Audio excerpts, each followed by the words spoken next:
Hello, I'm Chris Bond from Iceberg Interactive, and this is Pax Nova. Pax Nova is a new 4X strategy game produced by Grey Wolf Entertainment. Following our work together on Dawn of Andromeda, in Pax Nova, you'll lead a team to explore, expand, exploit, and exterminate. This is the current alpha build of the game, so you might see some animations and assets we're planning to change, or bugs we're going to fix before we launch into early access later in 2019. We're starting here with our transport arc on an arid planet, and you see straight away that the terrain is more mountainous than other biomes.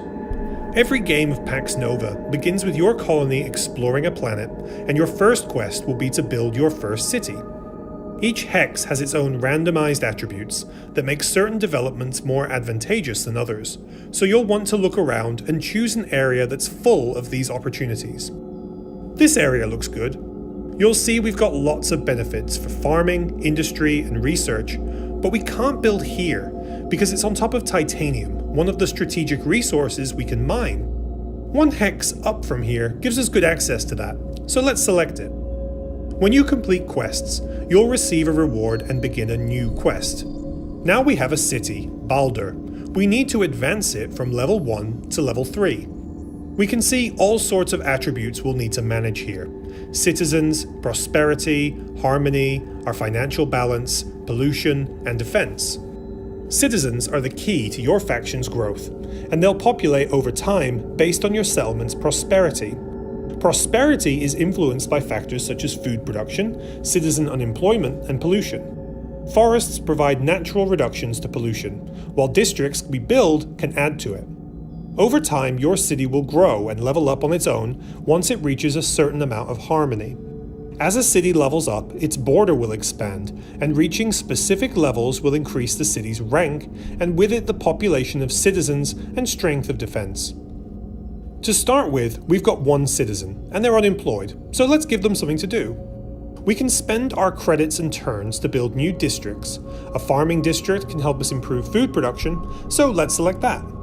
Placement of each district is really important. The icons you see on each hex tell us which region is best suited to the different kinds of production we'll do. In this case, we're after the best green food production icon. If I build on this river, I get a small bonus in this area. So I spend 400 credits and now need to wait 7 turns before we're all set up. To improve our districts, units, and other technology, we need to research. The research tree is split across 4 eras, and in each era we can improve our production districts, our units, and our scientific and medical districts. One of the other things I want to show you in this video are the options available for custom factions. Right at the start of the game, you've got the option to choose from 12 factions or make your own. It's worth experimenting with a few to figure out how you like to play, but let's make up our own Iceberg faction. Every faction has a name, color, flag, and appearance. Where things get interesting are seals and traits. Your seal is a special condition for your faction at the start of the game. Some are head starts on your various attributes, such as extra prosperity, and some are more enduring tweaks, such as unemployment not affecting prosperity. Beyond this, every faction has their own collection of traits, and these can be positive or negative. We have to select 3 positive traits, but also 1 negative one. I think Iceberg wants to be developed, city defending, space masters, but yeah, we're clumsy politicians. As of right now, each faction also has 1 exclusive technology. This will need to be researched later into the game, but once you unlock it, you'll get access to an extremely powerful ability, and we'll be adding more of these for every faction until release. Beyond your custom faction, you're also going to be able to customize your own units, filling slots for attack, defense, and special. Special traits usually provide some sort of extra bonus, making a unit stronger or able to see further than others. New weapons can be researched, and the various attributes all affect combat, which we'll get to later. Speaking of units, it's worth investing in scouts as soon as you can, both on a planet and then beyond.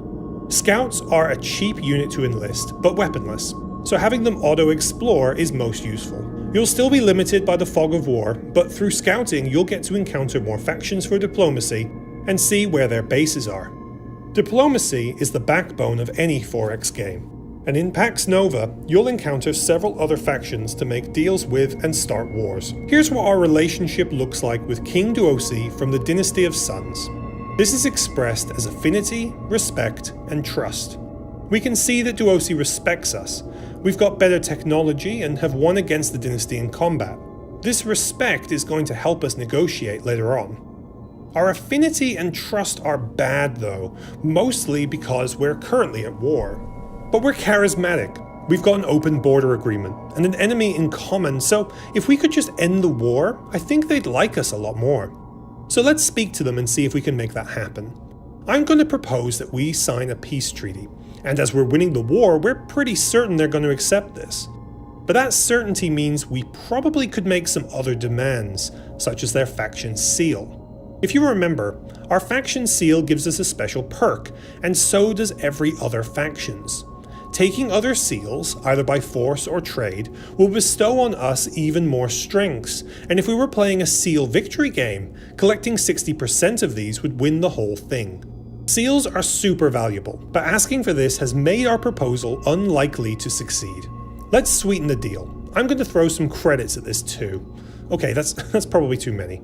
Maybe we can get away with this? No, okay, it was worth a try. Alright, we'll throw in some influence too. That should do it. And there you go. We've ended the war and taken a seal. Our relationship is now greatly improved, and this is going to affect our relationships with everyone else. Probably the thing I'm most excited about in Pax Nova is going into space.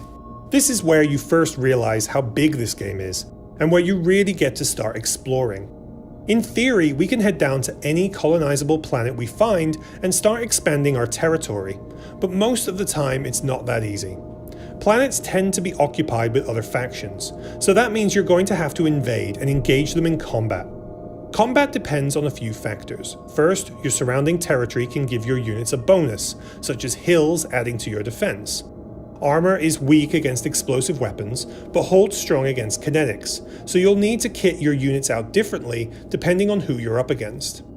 Different planets contain different geography and biomes, so it's worth expanding onto new ones as your faction develops. You'll need to stay on top of all of these splinter groups, meaning eventually you're going to have to manage your cities and units based on entirely different planets all over the cosmos. But watch out, you're not out here alone. In space, you might encounter enemy factions, star bases, pirates, or even alien creatures. Sooner or later, you're going to have to fight, and if you win, you'll be richly rewarded. Thanks for watching. We can't wait to show you more of Pax Nova when it launches into early access later in 2019.